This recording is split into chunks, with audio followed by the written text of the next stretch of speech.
আমি সপ্তর্ষি এবং এই অডিওতে চেষ্টা করছি ক্যান্ডিডা গল্পের বা ক্যান্ডিডা প্লের যে আউটলাইন সেটা বলার।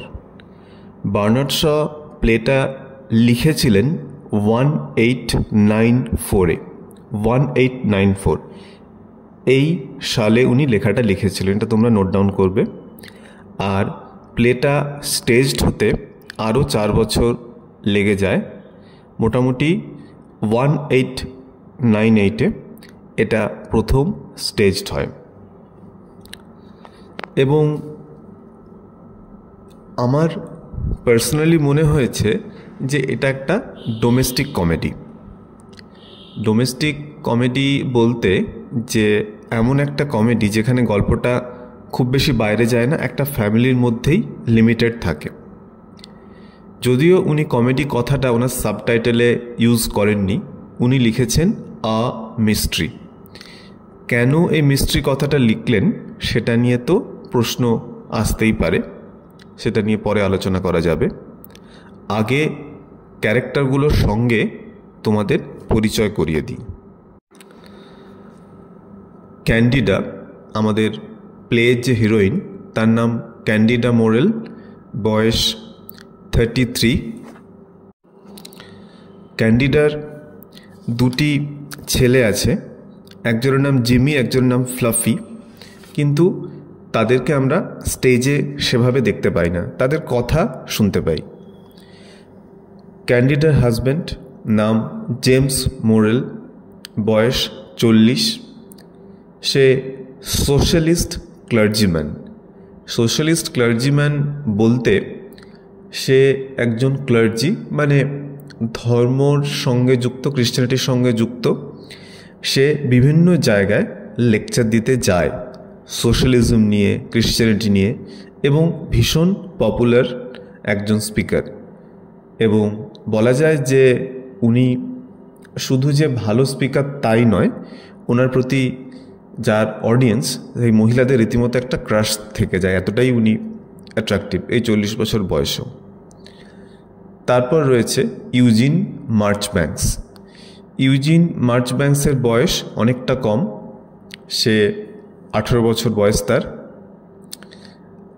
বড় ফ্যামিলির ছেলে, কিন্তু সে একটু ভ্যাগাব্যান্ডের মতো লাইফ লিড করে। সে কবিতা লেখে। এবং ইউজিন মার্চব্যাঙ্কস এই গল্পে আসছে কিভাবে, ইউজিন মার্চব্যাঙ্কস কিন্তু পরিচিত হচ্ছে জেমস মোরেলের কোনো একটা রিলেটিভের থ্রু দিয়ে। তাকে পরবর্তীকালে ক্যান্ডিডা বাড়িতে নিয়ে আসছে। এই তিনটে ক্যারেক্টারের কথা বললাম বলে এটা কখনোই ভেবো না যে এটা একটা লাভ ট্রায়াঙ্গেল। টিপিক্যাল লাভ ট্রায়াঙ্গেল বা ত্রিকোণ প্রেম এটা মোটেই নয়। বার্নার্ড শ ওরকম গল্প ঠিক লিখতেন না, উনি অনেক সিরিয়াস থিম এক্সপ্লোর করার জন্যই লিখতেন। সুতরাং একটা লাভ ট্রায়াঙ্গেল বা সেন্টিমেন্টালিটি এ সমস্ত লেখার উদ্দেশ্য ওনার ছিল না। গল্পের অন্যান্য ক্যারেক্টারকে একবার দেখে নিই। Mister Burgess. মিস্টার বার্জেস হচ্ছেন ক্যান্ডিডার বাবা এবং আমার মতে এই প্লের সবচেয়ে মজার ক্যারেক্টার, কারণ তিনি ককনিতে কথাবার্তা বলেন। ককনি মানে হচ্ছে ঠিক প্রপার ইংলিশ নয়, এবং যারা সাধারণত একটু ওয়ার্কিং ক্লাস, যারা অল্প শিক্ষিত, তারা এই ককনিতে কথাবার্তা বলে। এবং মিস্টার বার্জেসকে ভালো লাগে এই কারণে যে ওনার মধ্যে বিন্দুমাত্র হিপোক্রেসি নেই। উনি ফ্যাক্টরির মালিক এবং যা শুনে মনে হয় একাধিক ফ্যাক্টরি আছে, টাকা পয়সা আছে, এবং উনি রুথলেসলি, শেমলেসলি ওনার যারা ওয়ার্কার্স তাদেরকে পরিশ্রম করান, তাদেরকে ন্যায্য মূল্য দেন না। এবং ওর সান ইন ল মানে জেমস মোরেলের সঙ্গে এ নিয়ে প্রায় ওনার কনফ্লিক্ট বা ঝগড়া লেগে থাকে, কারণ জেমস মোরেল এই ব্যাপারটা একদমই পছন্দ করে না। এবং মিস্টার বার্জেসের আরেকটা ব্যাড হ্যাবিট হচ্ছে উনি ওনার উইমেন ওয়ার্কার্সদের খুব অল্প পেমেন্ট করেন ছেলেদের তুলনায়। জেমস মোরেল বলেছিল যে আপনি অন্তত ইকুয়াল পেমেন্ট করার চেষ্টা করুন, এবং মিস্টার বার্জেস বলল আমি অবশ্যই ইকুয়ালিটি আনবো, আমি আর মেয়েদেরকে কাজেই রাখবো না। তাই মিস্টার বার্জেস ভীষণ লাউড, ভীষণ কমিক, ভীষণ সেলফিশ। ভালো লাগে এই কারণে যে উনি ওনার সেলফিশনেসটাকে লুকোনোর কোনো চেষ্টা করেন না। এছাড়াও রয়েছে মিস প্রসেরপাইন গার্নেট, যাকে আমরা প্রসি বলে ডাকি। এই প্রসির বয়স 30।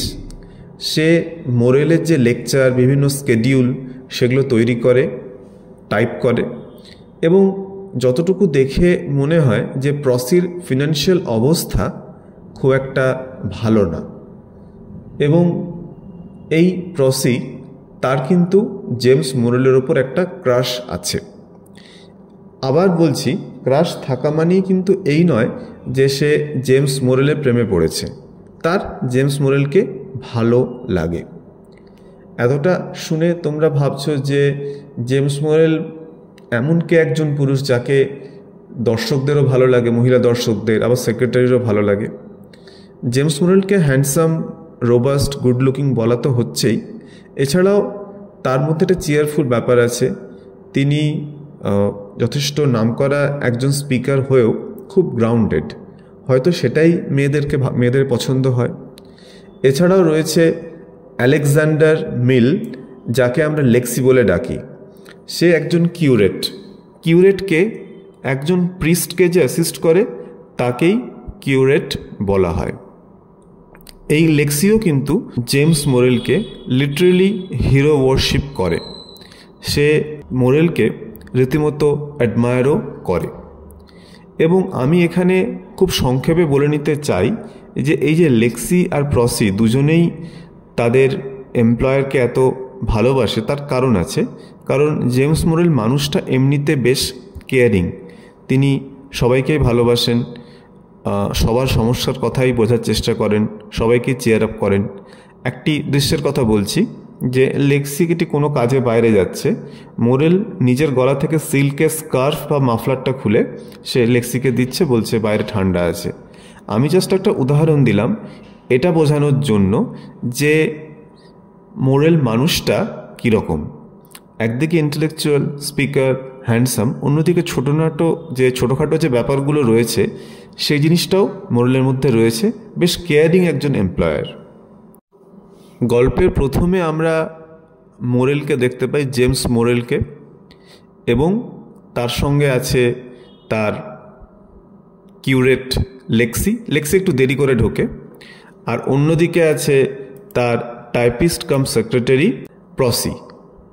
এবং আমরা যেটা প্রথম সিনে বুঝতে পারি, বার্নার্ড শো এস্টাবলিশ করে দেন যে জেমস মোরেল কিন্তু অত্যন্ত বিজি একজন মানুষ।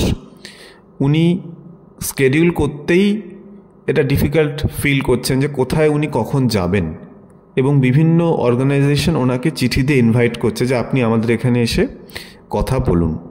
সুতরাং প্রথম সিনে কিন্তু আমরা ক্যান্ডিডাকে দেখতে পাই না, এবং তারপরই হুড়মুড় করে ঢুকে পড়েন মিস্টার বার্জেস, মানে লিটারালি বার্জ ইন করেন বলা যায়। এবং এই বার্জেসের ঢুকে পড়াটা আমাদের কাছে বেশ অদ্ভুত লাগে, কারণ বার্জেস এই কয়েক বছর তো ক্যান্ডিডাদের বাড়ি আসেনি। একটা কনফ্লিক্ট হয়েছিল নিজের জামাইয়ের সাথে বা সান ইন লয়ের সাথে, তারপরে তিনি আর এদিকে আসেননি। এবং তিনি কেন এসেছেন সেটা একটা প্রশ্ন।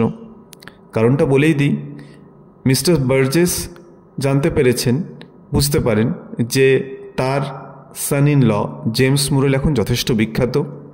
সে বিভিন্ন অর্গানাইজেশন, গিল্ড, কোম্পানিতে একজন স্পিকার হিসেবে যায়, তার একটা ইনফ্লুয়েন্স তৈরি হয়েছে। মানে বিভিন্ন কোম্পানির ম্যানেজিং ডিরেক্টরস বা বোর্ড অফ ডিরেক্টরস, সিইও কথাটা তখনও আসেনি, বা ওনার্স, তাদের সঙ্গে জেমস মোরেলের একটা পরিচিতি তৈরি হয়েছে। আর মিস্টার বার্জেস তো অত্যন্ত অপরচুনিস্ট লোক, সুবিধাবাদী লোক, তিনি ঠিক উপস্থিত হয়েছেন। আগে জামাইকে তিনি কি খারাপ কথা বলেছেন, কি তাদের মধ্যে বিটারনেস ছিল, সেটা নিয়ে তিনি মাথা ঘামাচ্ছেন না।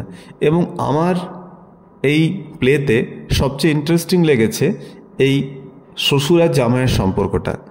সুযোগ পেলেই একে অপরকে ছোট করে কথা বলছেন, বিদ্রূপ করছেন, কিন্তু মিস্টার বার্জেস নিজের সুবিধাটি না নিয়ে নড়বেন না এবং তিনি ককনিতে কথা বলেন,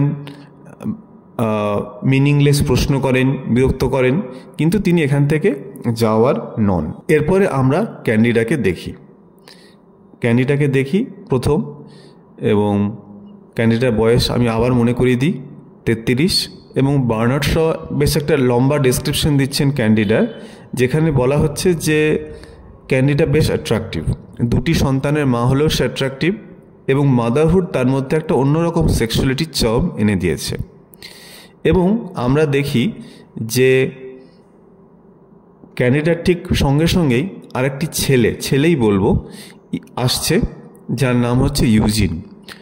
এবং ইউজিন নাকি কোন এমব্যাঙ্কমেন্ট না কোন ব্যাংকের ধারে ঘুমোচ্ছিল, তাকে জেমস মোরেল ডিসকভার করেন, এবং ক্যান্ডিডা তাকে কোথায় পেয়েছেন তার রেফারেন্স খুব একটা পাওয়া যাচ্ছে না, কিন্তু তাকে নিয়ে এসেছেন। এবং জেমস মোরেল, আমি আগেই বলেছি যে যথেষ্ট ফ্রেন্ডলি একজন মানুষ, এবং তিনি বলেন যে ঠিক আছে, তুমি যখন এসেছো লাঞ্চ করেই যাও। এবং এই ইউজিনের ভাবসাব দেখে সবাই বেশ মজা পান এবং জেমস মোরেলও পান, এবং তিনি বলেন যে তুমি চাইলে কবিতা লিখতে পারো পার্কে গিয়ে, আমরা কিন্তু লাঞ্চে বসবো এরকম একটা সময়, আমরা কিন্তু কারোর জন্য অপেক্ষা করি না, সুতরাং তুমি এনজয় করো। এবং ইউজিন চারিদিক অবাক হয়ে দেখতে থাকে, এবং ইউজিনের কথাবার্তা শুনে আমরা যেটা বুঝতে পারি, সে ক্যান্ডিডাকে প্রায় একজন গডেসের আসনে বসিয়ে দিয়েছে। ক্যান্ডিডাকে সে তুলনা করছে তার মনে মনে ভার্জিন মেরির সঙ্গে। এবং একজন পোয়েটকে ঠিক যেভাবে দেখানো হয় না, উস্কো খুস্কো চুল, মিনিংলেস লাইন্স লেখা, আধপাগলা কথাবার্তা বলা, মানে একেবারে ইমপ্র্যাকটিক্যাল হওয়ার যে ব্যাপারটা, সেটা ইউজিনের মধ্যে ভীষণভাবে ফুটে ওঠে। তাকে দেখে তো বোঝাই যায় না যে সেই দুনিয়াতে আছে কি নেই, এমনকি ক্যাবের কত ভাড়া দিতে হবে সে সম্পর্কেও তার কোনো ক্লিয়ার আইডিয়া নেই। এরকমই একটা মানুষ সে। এবং অনেকেই বলেন যে এই যে বার্নার্ড শ ইউজিনের ক্যারেক্টারটা তৈরি করলেন, এটা অনেকটা প্রি র্যাফেলাইট পোয়েটস যারা ইমপ্র্যাকটিক্যাল কথাবার্তা লিখতেন, যারা বলতেন যে প্রেমিকাকে নিয়ে আমরা স্বর্গে ভেসে যাব। তোমরা প্রি র্যাফেলাইট পোয়েমস পড়েছো সম্ভবত, রসেটির লেখা। তো সেই রকম যে পোয়েটস, তাদের আদলে তৈরি করা হয়েছে ক্যারেক্টারটা। এবং ইউজিন মানে কনস্ট্যান্ট একটা হাস্যকর জিনিস তৈরি করে। কখনো সে প্রসি টাইপ করছে, তাকে প্রশ্ন করে, কখনো মিস্টার বার্জেসের সঙ্গে তার বেশ কিছু বাক্যালাপ হয়, কিন্তু সে একটা অদ্ভুত কাণ্ড করে। সে মোরেলকে বলে যে আমি আপনার স্ত্রীকে ভালোবাসি, কারণ আমার মনে হয় যে আপনার স্ত্রী একজন সাধারণ মহিলা নন, তিনি রীতিমতো একজন গডেস, সুতরাং তাকে আপনি ইগনোর করেছেন। এই কথাগুলো জেমস মোরেল সিরিয়াসলি নেয় না। তাদের দীর্ঘদিন বিয়ে হয়ে গেছে এবং জেমস মোরেল কিছুটা অ্যামিউজড হয়েই ব্যাপারটাকে রেসপন্ড করেন, কিন্তু ইউজিন বারবার প্রেস করতে থাকে যে না, আপনি আপনার ওয়াইফকে যথেষ্ট মর্যাদা দেন না। সেই জিনিসটা ঘটতে থাকে এবং জেমস মোরেল অবাক হয়ে যান যে একটি ছেলে যার বয়স অত্যন্ত কম, সে কিভাবে এই ধরনের পাগলামো করতে থাকে, বা পাগলামোরও তো একটা লিমিট রয়েছে। তো উনি বিরক্ত হন, কিন্তু কি আর করা যাবে, ক্যান্ডিডা তাকে ইনভাইট করেছে, কিছু তো বলাও যায় না। এবং আমরা দেখি যে জেমস মোরেল যেমন বাড়িতে আছেন, ক্যান্ডিডা তখন ঠিক একজন বিবাহিতা মহিলা যেরকম করেন। বিবাহিতা মেয়েরা কি করেন, আমাদের বৌদি, বোন বা মায়েদের কি দেখেছি, মায়েরা কি বলেন, ওহ আমি নেই, বাড়িটার কি অবস্থা করেছো দেখো, এই জুতোটা পরিষ্কার করা হয়নি, এই জায়গাটা নোংরা, এখানে চাদরটা কুঁচকে আছে। ক্যান্ডিডা সেসব জিনিসই করতে থাকে এবং ইউজিন কিছুটা অবাক হয়, কারণ তার স্বপ্নের দেবী সে জুতো পরিষ্কার করছে, সে ব্রাশ নিয়ে কথা ভাবছে, সে অনিয়ন পিল করবে, অনিয়ন মানে পেঁয়াজ। সত্যি ভাবা যায় না। সে তো চায় একটা স্বপ্নের বোটে করে তার প্রেমিকাকে নিয়ে উড়ে যেতে। সেই জিনিসটা খুবই হাস্যকর, কিন্তু সেটা ইউজিন ভাবে। কিন্তু ক্যান্ডিটা খুব হার্ড টাস্ক মাস্টার। সে বলে ইউজিনকে যে তোমার এ সমস্ত বদমাইশি কবিতা আমার প্রয়োজন নেই, তুমি এই কাজগুলো করবে। এবং ইউজিন সেটা মহানন্দেই করে। গোটা ব্যাপারটা দেখে জেমস মোরেল তো বেশ বিরক্ত হন, কিন্তু কিছু করারও নেই। কিন্তু ইউজিনকে আমরা যতটা ইনোসেন্ট ভেবেছিলাম ততটা ইনোসেন্ট মনে হয় সে নয়। সে বেশ দুষ্টু, এবং সে বারবার জেমস মোরেলকে এটা হিন্ট করতে থাকে যে আপনি একজন ওয়েলদি মানুষ হতে পারেন, আপনার প্রচুর পপুলারিটি থাকতে পারে, কিন্তু হাজব্যান্ড হিসেবে আপনি ইনসিকিওর। এটাও সরাসরি বলছে না, কিন্তু বিভিন্ন কথাবার্তার মাধ্যমে বুঝিয়ে দিচ্ছে। এবং একটা এমন পর্যায়ে আসে যেখানে জেমস মোরেল খুব বিরক্ত হন এবং কাইন্ড অফ একটা চ্যালেঞ্জ ছুঁড়ে দেন।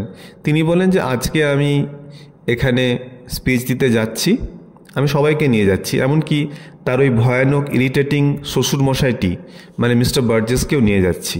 এর মানে কি, তার কিউরেট যাচ্ছে মানে লেক্সি, তার সেক্রেটারি যাচ্ছে মানে প্রসি, উনি নিজে যাচ্ছেন, এমনকি ওই ভয়ানক শ্বশুরমশাই মিস্টার বার্জেসও যাচ্ছেন। এবং মিস্টার বার্জেসকে বলাও হয়েছে যে ঠিক আছে, আপনার প্রয়োজন তো ওখানে কিছু গুরুত্বপূর্ণ মানুষজনের সঙ্গে আপনাকে আলাপ করিয়ে দেবো। সুতরাং চ্যালেঞ্জটা দাঁড়াচ্ছে এই রকম যে গোটা ঘর আর কেউ নেই, মাত্র দুজন, ক্যান্ডিডা এবং ইউজিন। এই যে সিচুয়েশনটা তৈরি হলো, এটা জেমস মোরেল কিছুটা দেখাতে চাইলো যে সে মোটেই ইনসিকিওর নয়। এখানে আমি দুটো জিনিস বলতে চাই, যে তোমরা যে জিনিসটা এক্সপেক্ট করছো সেরকম কিছুই ঘটে না।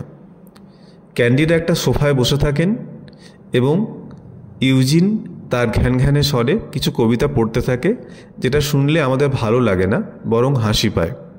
এবং ক্যান্ডিডা ঘুরিয়ে ফিরে বলেই দেন যে দেখো, তুমি ইমিটেট করো না, তুমি তোমার মনে যেটা অরিজিনাল সেটাই লেখো। এবং ইউজিন কনফেস করে যে সত্যি আমার কথাগুলো যেন আমার নিজের নয়, আমি যেন কোথাও থেকে ইন্সপায়ার্ড হচ্ছি, কিন্তু আমার নিজের ভয়েসটা আমি আনতে পারছি না। আমার মতে ক্যান্ডিডা আর ইউজিনের মধ্যে এটাই সবচেয়ে অনেস্ট কনভারসেশন। কারণ আমার মনে হয়েছে যে Eugene was in love with the idea of being a poet, মানে আমি পোয়েট হব, স্ট্রাগল করব, আমার ডিসহেভেলড হেয়ার থাকবে, আমি একটু পাগল পাগল হয়ে ঘুরবো, আমার প্রেমিকাকে নিয়ে আমি কবিতা লিখব, এই রকম একটা আইডিয়া কি ওর ভালো লাগে। কিন্তু কবিতা ক্রাফটটাকে কি ওর ভালো লাগে, সেটা কিন্তু একটা বড় প্রশ্ন। কম বয়সে এ ধরনের পাগলামো তো সবারই থাকে।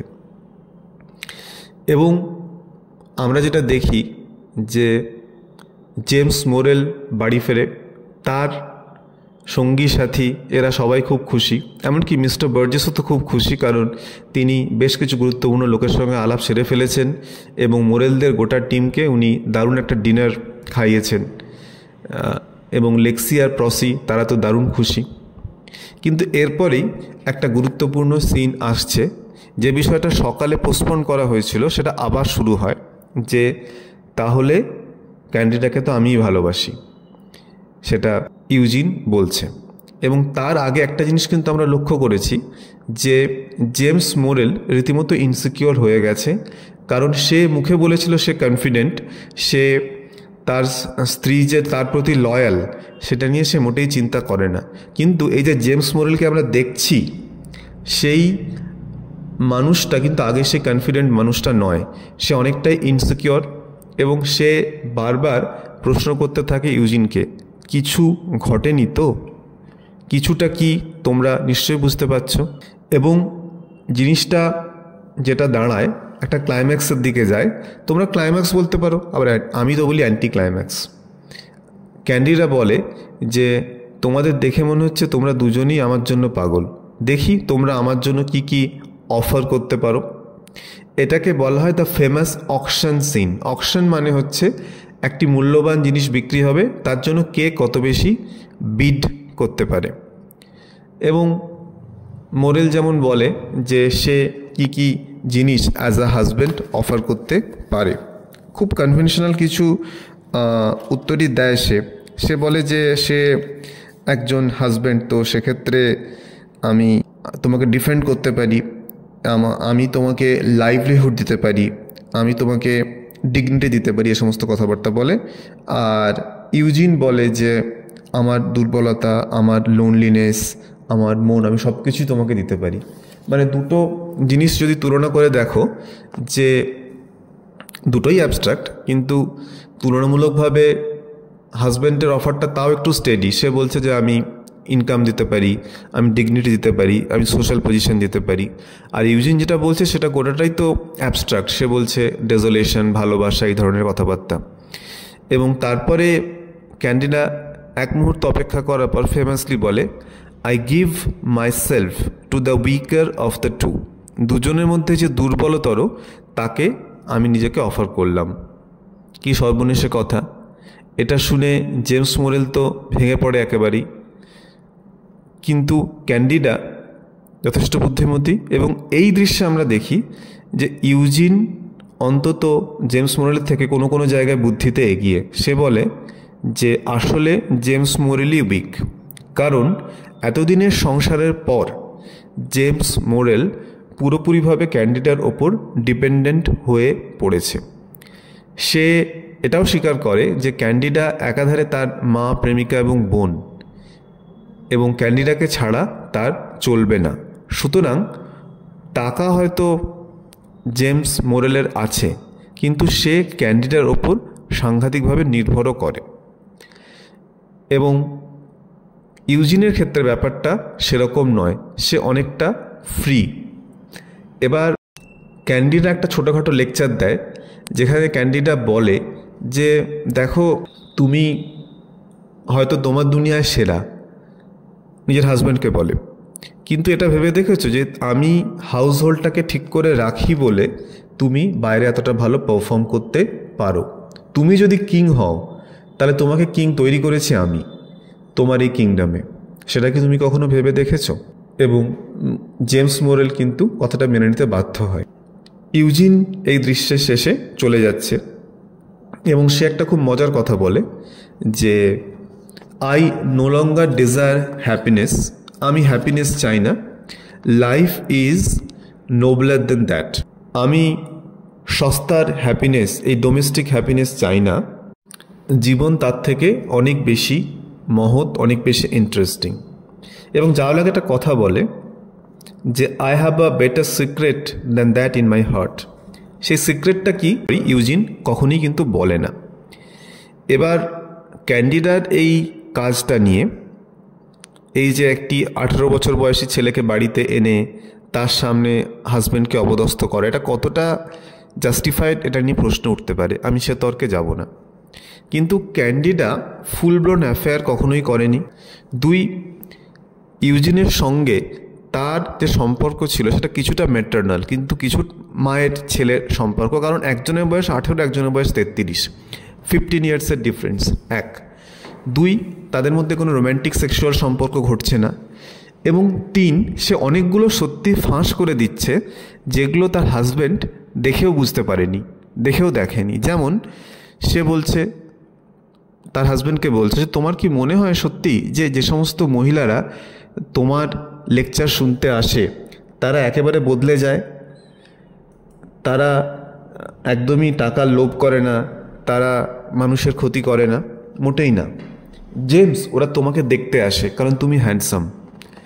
এই কথাটা জেমস মোরেলের খুব ইগোতে লাগে, কারণ একজন সোশ্যালিস্ট ক্লার্জিম্যান হিসেবে সে নিজের সেক্স অ্যাপিলকে গুরুত্ব দেবে এটা সে ভাবতেই পারে না, কিন্তু এটাই সত্যি দেখানো হচ্ছে। এবং সেটাও বলে এই যে প্রসি তোমার জন্য এত কাজ করছে কারণ সে তোমাকে পছন্দ করে, এই জন্য করছে।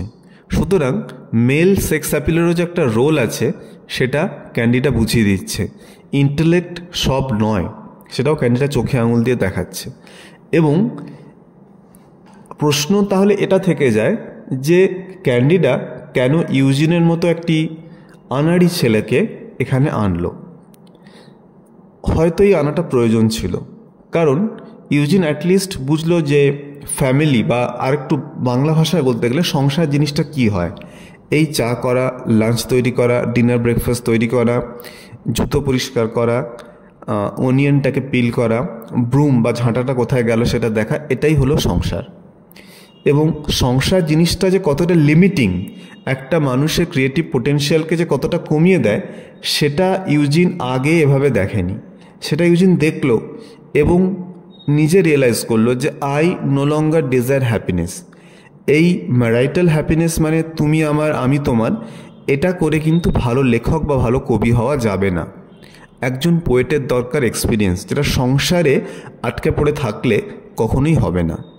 সেই জন্যই ইউজিন বেরিয়ে পড়ল, এবং যদি ইউজিন আরও বেরোতে পারে সে হয়তো আরও ভালো কিছু লিখবে।